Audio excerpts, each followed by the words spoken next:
Fala aí, rapaziada. Final de mais uma rodada de Brasileirão, 17ª rodada. Uma rodada um pouco ali bagunçada nos dias, né? Geralmente a gente tem 1 ou 2 dias, no máximo 3 dias de jogos acontecendo por rodada. Dessa vez a gente teve um espaçamento um pouquinho diferente.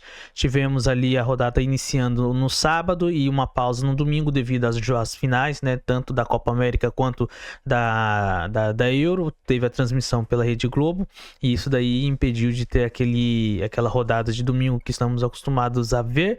Na segunda-feira também não teve e voltamos na terça-feira e hoje encerrando na quarta-feira a rodada de número 17 do Brasileirão. Antes da gente começar, quero agradecer a você por estar assistindo e acompanhando meus vídeos e pedir para que você se inscreva neste canal, ajude aí cada vez mais no desenvolvimento e crescimento desse canal. Rumo aos 100 inscritos, eu conto com a sua inscrição e com o seu like e com o seu compartilhamento. Cada like, cada compartilhamento e inscrição é muito valioso para mim e eu sou grato a cada um de vocês que têm acompanhado. Então vamos voltar para os vídeos, vamos voltar aqui para o assunto, o tema central, que é a 17ª rodada do Brasileirão. Como eu disse, aconteceu ali os 8 jogos nessa 17ª rodada. Por que 8 jogos? Porque 2 jogos tiveram que ser adiados, que foram os jogos do Fluminense e do Atlético Paranaense, porque o Atlético Paranaense vai ter o jogo amanhã, no caso na quinta-feira, pela Sul-Americana, e o Internacional contra o Flamengo. O Internacional jogou na terça-feira pela Sul-Americana também ali, naquela fase já da Sul-Americana de mata-mata, e por esse motivo não puderam estar jogando essa rodada e teve esse espaçamento e foi adiado e vai ser reposto aí, vai ter reposição dessa rodada em algum dia onde não tem uma semana, não tem aquele calendário cheio para os dois times. Mas vamos logo lá para o primeiro jogo dessa rodada que começou no sábado. Tivemos ali no sábado Cuiabá e Bahia. O Cuiabá indo visitar o Bahia ali na Fonte Nova. O Bahia que ainda não tinha perdido em sua casa, infelizmente ali, para a campanha boa que o Bahia tem feito, que estava ali no G4, né? Mas após essa rodada e após o resultado reverso aí que teve, acabou perdendo para o Cuiabá de 2-1. 2 gols de Isidro Pita pelo Cuiabá e o Jean Lucas, um gol de Jean Lucas pelo Bahia e assistência do Everton Ribeiro. Cara, é muito difícil, né? Assim, geralmente o Cuiabá, que às vezes estava vindo mal, perdendo alguns jogos aí, de repente, o Cuiabá tem sido uma escada rolante, uma montanha russa, assim, né? Uma hora tá subindo, outra hora tá descendo, uma hora tá bem, outra hora tá mal, mas o Cuiabá, desde nos últimos anos dele aí de campeonato, desde da última rodada, último ano em 2022, ele teve, 2022-2023, teve momentos em que apresentou bom futebol, tirou pontos de clubes que estavam brigando na Série A, igual foi ali com o Flamengo, já tirou pontos já do Flamengo, impedindo vitória do Flamengo, dessa vez mais uma vez contra o Bahia. Então é assim, isso que eu falo, campeonato bem regular. O Bahia tentou, mas não conseguiu ali sair com a vitória, nem conseguiu ter a virada ali. E já no outro dia ali, no mesmo dia em outro local, tivemos ali Cruzeiro contra Red Bull Bragantino. O Cruzeiro que tá embalado aí, o Cruzeiro que teve a estreia do Cássio, que esteve aí, tá tendo agora, pôde estar usando mais os seus jogadores que contratou, então se reforçou o Cruzeiro que já está embalado já de um bom tempo, já boas sequências de jogos, sequências de vitória, comandado ali pelo Matheus Pereira, né? Matheus Pereira que mais uma vez faz ali, deixa sua marca, tem jogado muito bem o Matheus Pereira, além de assistir, tem sido um bom marcador, um elemento surpresa com seus chutes, com seu posicionamento esperto, com sua perspicácia de posicionamento ali. Matheus Pereira, que para quem não conhecia ele ou já tinha visto ele no Mundial de Clubes ali pelo Al Hilal, já dava para ver o potencial que ele tinha de bom jogador, e é interessante saber como ele tem sido importante aí nesse grupo do Cruzeiro, tem sido muito um diferencial técnico, tem sido muito bem e vai ser muito bem aproveitado, ainda mais agora que possui parceiros mais à altura, com quem dividir ali o protagonismo, não ficar sobrecair tudo na sua cabeça, como às vezes poderia cair. O ano passado, lembro que teve aquela questão lá, será que ele vai ficar, será que não vai renovar? Ele queria ficar, o Cruzeiro talvez não ficaria, e isso e aquilo, mas graças a Deus deu tudo certo.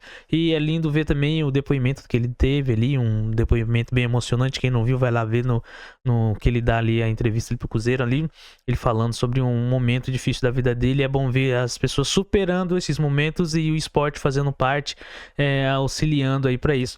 Então o Cruzeiro venceu por 2-1 o Red Bull Bragantino esse que também, após uma boa sequência de jogos ali, uma boa sequência de resultados positivos ou até mesmo de apresentações, ainda continua sendo aquele Red Bull Bragantino que a gente está acostumado a ver. Fez boas campanhas, vai bem, tem um momento de ascensão, tem um momento onde ele estagna um pouquinho a evolução e acaba perdendo um pouquinho em desenvolvimento ali, em apresentação de futebol, não consegue apresentar muito bem, mas depois ele volta em ter 1 ou 2 jogos. Então o Cruzeiro, o Red Bull Bragantino, ele ainda é meio irregular não é regular nesse campeonato. Ele acaba, assim como todos, né? Mas o problema do Red Bull Bragantino é que ele tem feito isso com mais constância do que os outros clubes que estão aí disputando, tentando ter ares novos no cenário brasileiro ali de futebol. Então, encerrado esses 2 dias, esses 2 jogos no sábado, nós vamos ali para a terça-feira. Bom, quem ainda não viu o vídeo que eu fiz a respeito de Corinthians e Criciúma, eu fiz assim que acabou a rodada, assim que acabou o jogo lá. Então eu vou deixar aqui no card, você pode olhar aí, pode acompanhar e ver o pós-jogo que eu fiz. E agora vamos falar sobre o jogo entre Juventude e Atlético Mineiro. Desculpa, o Atlético Mineiro ali foi lá visitar a Juventude lá em Caxias e infelizmente saiu para a tristeza do Galo. Saiu ali com empate em 1-1, mas é um empate com sabor de decepção, porque o que o Galo atacou, o que o Galo fez, posse de bola, mais de 70% de posse de bola, chutes a gol, 5 chutes a gol, total de chutes, 20 chutes contra 8 chutes do Juventude. E chutes a gol do Juventude 2. Juventude teve ali uma precisão na finalização de aproveitamento. Um aproveitamento ali no chutes a gol de 50%. 2 chutes no gol, 1 gol. Foi preciso, foi mais certeiro. O que o Galo perdeu de gol nesse jogo não tá brincando, cara. Perdeu muito gol. Começou o jogo atacando, tentando manter a superioridade dele, por mais que o Juventude tenha feito alguns jogos bons, tem atrapalhado alguns times aí. O próprio Flamengo já foi aí, já não conseguiu vencer. Mais uma vez, um outro time do escalão grande, assim, que tem time, que tem elenco para disputar lá na frente, não consegue vencer o Juventude em sua casa. Então, o Juventude está colocando ali, querendo ou não, impedindo muitos times aí de estar desenvolvendo o seu futebol de uma maneira melhor, assim, para conseguir alcançar o pelotão lá da frente. Tem arrancado os pontinhos, tem impedido alguns times aí de conseguir ganhar um pontinho fácil, né? O campeonato é assim, cara. O campeonato, se você perde ponto com um time considerado fraco, você acaba ficando para trás, porque uma hora ou outra esse time aí que é considerado fraco com o seu rival, que é forte também, vai ganhar. E aí, para definir nos confrontos diretos é mais difícil. Então, o campeonato tem que ser, você não pode perder pro time que é parelho ao seu que você tá disputando, e tem que ganhar dos times que você tem superioridade, tanto de elenco, quanto técnica, quanto de habilidade e tudo mais, de poder individual, poder de fogo, todas essas coisas aí tem que vencer, porque uma hora esses pontinhos vão fazer falta e depois vão lembrar, falar, poxa vida, aqueles 2 pontos que ficou para trás contra o Juventude, nossa, aquela derrota pro Cuiabá, nossa, aquele empate com vitória, isso e aquilo, tudo isso depois vai somar ali no final do campeonato, poderia ter feito a diferença. Então é isso, o mínimo de minimizar o maior possibilidade de erros ali e maximizar tudo aquilo que tem de potencial para conseguir vencer esses clubes maiores aí na sua casa ou fora de casa. O empate já é bom contra o clube que está disputando com você lá na parte de cima da tabela. E o Galo, infelizmente, desperdiçou. Começou bem, com o Júnior Alonso marcando o primeiro gol seu, depois do retorno para o Atlético Mineiro, mas levou logo o empate ali no primeiro tempo, um gol de Jean Carlos. E saiu ali, ainda teve um gol anulado do Hulk no segundo tempo, e mais outras coisas. O Hulk já saiu já chorando, já reclamando. Como sempre, o Hulk às vezes reclama demais, exacerbadamente da arbitragem, faz parte, né? Bom, é questão ali já dele, ele já tá marcado por isso. Então, mais aí finalizando a terça-feira de jogo, vamos para o dia de hoje. Tivemos ali um Atlético Goianiense contra um Vasco da Gama, um Vasco que está 4 jogos sem perder, algo que não acontecia há muito tempo. 4 vitórias seguidas, o Vasco, depois que ele teve aquela vitória contra o São Paulo, aquela goleada lá em São Januário, a gente teve ali, deu pra ver que o Rafael Paiva fez algumas mudanças, colocou a molecada pra jogar, tem resolvido, teve ali o show do Guilherme Estrela naquele jogo, e a gente viu que depois disso ele foi ali, enfrentou o Bahia em casa, perdeu ali, prejudicado, né, foi prejudicado pela arbitragem, uma vitória ali, bom, o Bahia não tem nada a ver com isso, fez a parte dele, mesmo com um erro da arbitragem ali, a gente viu que não merecia ter perdido. Então, aí depois disso emplacou vitória atrás de vitória. Teve no último jogo uma demonstração muito boa de potencial, de evolução ainda contra o Corinthians, mas que pegou um Corinthians baleado, um Corinthians fragilizado, mas é isso que tem que ser. Se você pega um time fragilizado, um time que vem mal, você não pode ressuscitar ele igual algumas equipes fazem.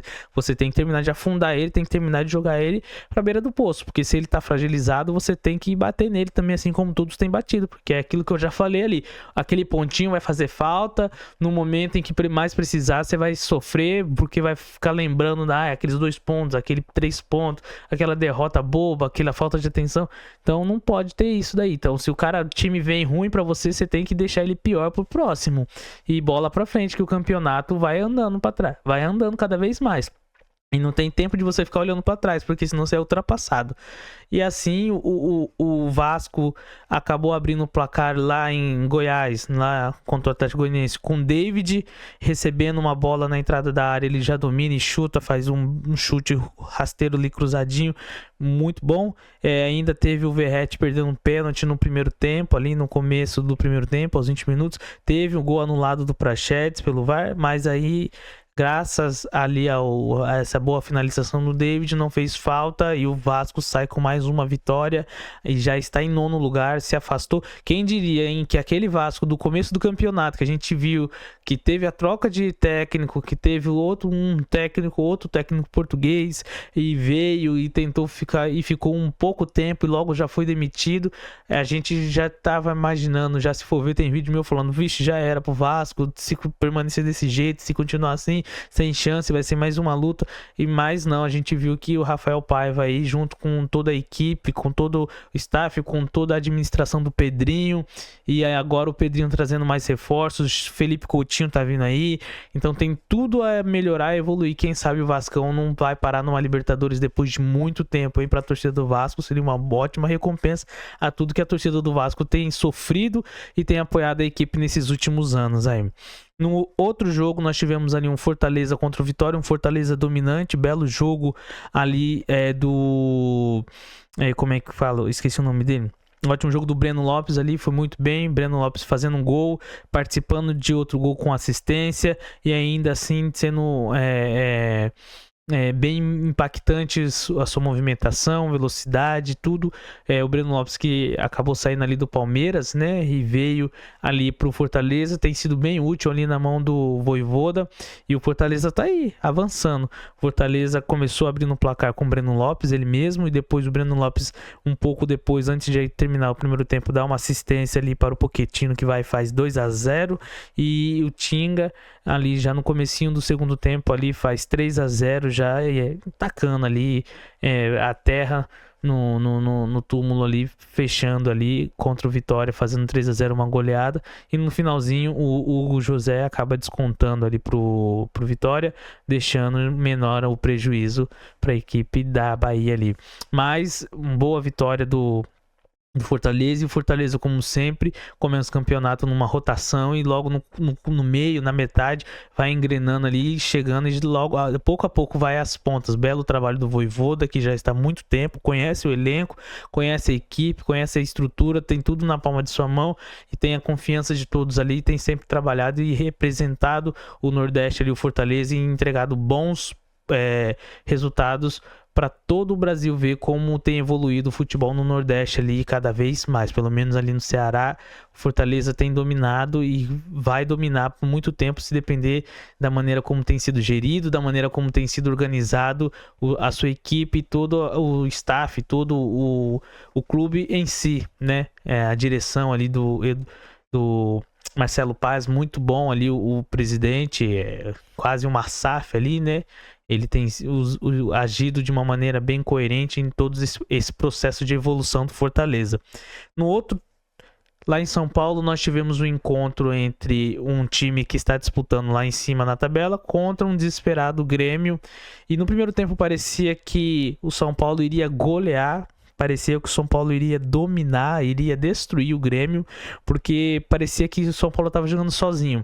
Logo no início do jogo, o Lucas acha um belo chute ali de rasteiro, né, no canto forte, cruzado, para abrir 1-0 ali aos 10 minutos, com assistência do Alisson, que foi muito importante nesse jogo. E tem um outro fator, que é algo que acontece com o Alisson nesse jogo, que conta ali no segundo tempo, mais para frente eu vou explicar.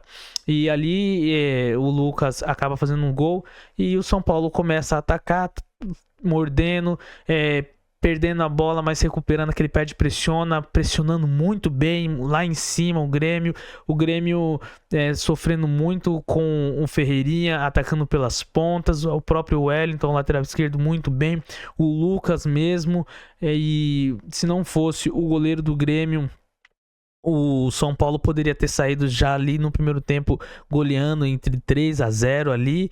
Teve alguns lances perdidos, um momento ali em que gols perdidos que o São Paulo não pode perder, tomada de decisão errada, mas ainda assim só deu o São Paulo no primeiro tempo. E no segundo tempo imaginei que seria mais ou menos a mesma coisa, mas logo no segundo tempo a gente vê que o Grêmio ele vem com outra postura, tem a substituição, sai o PP, entra o Felipe Carvalho e sai o Galdino e entra o Natan, que fazem a mudança ali, tem a mudança, fazem a diferença ali, e ali a gente vê que nos primeiros 20 minutos só deu Grêmio, tem um gol perdido ali pelo como é o nome? Pelo Soteldo. O Soteldo acaba perdendo um gol ali cara a cara, ali embaixo da trave, que não pode perder. E o Rafael faz ótimas defesas, pelo amor de Deus. Rafael hoje trabalhou demais. Foi fundamental o resultado. Pode colocar na conta do Rafael por tudo que ele fez. E para completar ainda ali no comecinho ali do segundo tempo ali, o Alisson acaba se machucando e infelizmente é uma lesão que acabou de tirar o Alisson do resto da temporada. O Alisson agora só vai jogar ano que vem pelo São Paulo, porque a lesão foi muito grave. Foi uma lesão onde ele ali rompeu, acho que o ligamento do tornozelo, alguma coisa assim. Ele foi levado, encaminhado para o hospital, e o São Paulo logo à noite ali, no restante da noite, já soltou uma nota dizendo que no dia seguinte, no caso hoje, nessa manhã, ele estaria fazendo já uma cirurgia. E que boas recuperações para o Alisson. O Alisson que depois que o Dorival sacou ali ele da posição que ele jogava, um meio atacante, colocou ele no meio campo, volante, ele tem sido o melhor volante ali de São Paulo, junto com o Pablo Maia, que também se lesionou. Então os dois principais volantes do São Paulo no ano passado, que estavam presentes, que eram a dupla principal no título da Copa do Brasil, estão lesionados. Ambos o Alisson terá que fazer cirurgia e o Pablo Maia fez uma cirurgia. E eu acho que isso daí só vai acelerar mais o processo do São Paulo, que está quase tudo acertado com o Thiago Mendes para a volta dele. Só precisa ali acertar os valores com o clube, porque pelo que tudo tem sido noticiado com o próprio clube e o jogador já tem tudo acertado, questão de comissão, de empresário, tudo isso tem acertado. Agora só falta o São Paulo conseguir a liberação e acertar o valor ali da compra do Thiago Mendes, que quer voltar, a família dele quer voltar, a esposa dele tem feito um baita do empenho ali para voltar, e agora é fundamental, já que o São Paulo perdeu dois dos seus principais e tem ali como na reserva somente o Bobadilha o Luiz Gustavo, né? E o Galopo, que às vezes faz essa função, podendo talvez também o Zubeldia pode ali usar a garotada da base, tem o Ibali e outros jogadores ali para compor nessa posição, mas é uma perca importante para o São Paulo. Eu acho que do seu melhor jogador na temporada, junto do Lucas, o Alisson tem sido muito bem, mas infelizmente essa lesão acaba tirando ele do restante da temporada. E por final, o que não podia faltar, o jogo mais esperado, não só por conta de serem os dois times que estão à frente da tabela, o primeiro contra o vice colocado ali da tabela, mas por conta do ano passado do campeonato, que já foi daquele fatídico jogo que teve, onde o Botafogo abre 3-0 e o Palmeiras vai lá e vira, e ali definindo ali a corrida, a heróica corrida do Palmeiras para reverter toda a vantagem que o Botafogo tinha e ser campeão. E depois disso tem toda a confusão com John Textor acusando o favorecimento do Palmeiras pela arbitragem e isso e aquilo, e ataques de lá, ataques de cá, Leila Pereira processando John Textor processando Leila Pereira. Então esse jogo já estava num clima já pesado, ainda para completar a torcida do Botafogo ali, eu não sei quem foi, colocaram ali dois bonecos ali enforcados na parte da defesa ali da torcida, né, na arquibancada da torcida visitante, da Leila Pereira e do Abel Ferreira. Tudo isso resultado do jogo, resultado da disputa, resultado de tudo que tem sido nos bastidores aí dessas brigas. Então esperava-se um jogo onde as duas equipes entrassem pilhada. A torcida também compareceu, recorde de público, mais de 39 mil público, torcida ali do Botafogo torcendo a todo momento. E cara, simplesmente foi um jogaço de bola. E jogaço. As duas equipes propondo o jogo, duas equipes atacando sem medo, as duas equipes com suas estratégias bem elaboradas e funcionando na medida do possível, as duas equipes perdendo gol, os dois goleiros atuando muito bem, fazendo grandes defesas e você não podia piscar, porque a cada momento acontecia uma coisa. Teve um primeiro tempo bem movimentado, mas o segundo tempo foi muito mais movimentado. Jogo padrão Europa. Se a gente às vezes reclama padrão Champions League, porque é aquele jogo onde você não vê o tempo passar. O tempo passa muito rápido, você já vê, já acabou o primeiro tempo, porque aconteceu muita coisa, não foi aquele jogo mastigado, mascado, que é comum do futebol brasileiro, do futebol sul-americano, que é comum dos árbitros ficarem marcando faltinhas bobas. Até mesmo o Daronco passou desapercebido. Ele não cometeu nada, não fez nada que pudesse manchar a apresentação dos dois clubes. E ali, com vitória do Botafogo, numa bela jogada individual do Luiz Henrique ali, ele acaba ali cortando pela linha de fundo, driblando ali o marcador e chutando, passando para trás. O Tiquinho Soares de trás vem de primeira, bate e faz o gol. Ainda o Tiquinho Soares teve mais chances. Se for falar das chances perdidas ou das chances que os goleiros defenderam, são muitas chances. O próprio John fez defesas milagrosas, o próprio Everton fez defesa milagrosa numa cara a cara com o Júnior Santos, num contra-ataque, numa saída rápida. O Tiquinho Soares perdeu o gol, chutou de fraco, entregou, fez um recuo na mão, e em vários momentos, então foi um jogo digno de toda a audiência, de toda a repercussão. E bom, no placar dentro de campo, 1-0 Botafogo. Fora de campo ainda não sabemos como que vai ficar essa questão dos processos. E temos o segundo turno lá no Allianz Parque, que também vai ser clima hostil.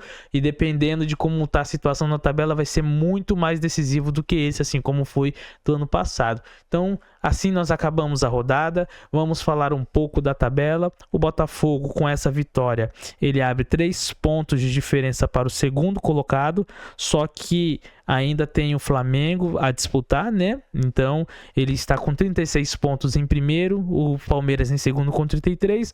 Em terceiro temos ali o Flamengo com 31 e um jogo a menos. Temos em quarto o São Paulo com 30 pontos. Em quinto, o Bahia também com 30 pontos. Em sexto, o Cruzeiro com 29 pontos e um jogo a menos. Fortaleza também com 29 e um jogo a menos em sétimo. O Atlético Paranaense em oitavo, 25 e um jogo a menos. O Vasco com 23 pontos em nono. Em décimo temos o Bragantino, em 11º, Atlético Mineiro, ambos com 22 e um jogo a menos. Em 12º, Juventude, com 2 jogos a menos, com 20 pontos. Em 13º, Internacional, com 4 jogos a menos, com 19 pontos. Em 14º, Criciúma, com 2 jogos a menos, com 17 pontos. Em 15º, o Cuiabá, com 17 pontos também, mas só que possui um jogo apenas a menos. E ali, perto já, o último time antes da zona de rebaixamento, o Vitória, com 15 pontos. Abrindo a zona de rebaixamento, o Corinthians, que venceu e se aproxima dessa saída, com também 15 pontos. O Grêmio em 18º com 11 pontos e 2 jogos a menos. O Atlético Goianiense em 19º, vice-lanterna, com 11 pontos. E por último, lanterninha, Fluminense, com 8 pontos, mais um jogo a menos. E assim nós ficamos por aqui. Espero que você tenha gostado. Se inscreva no canal, continue me ajudando e vamos rumo aos 100 inscritos. Valeu!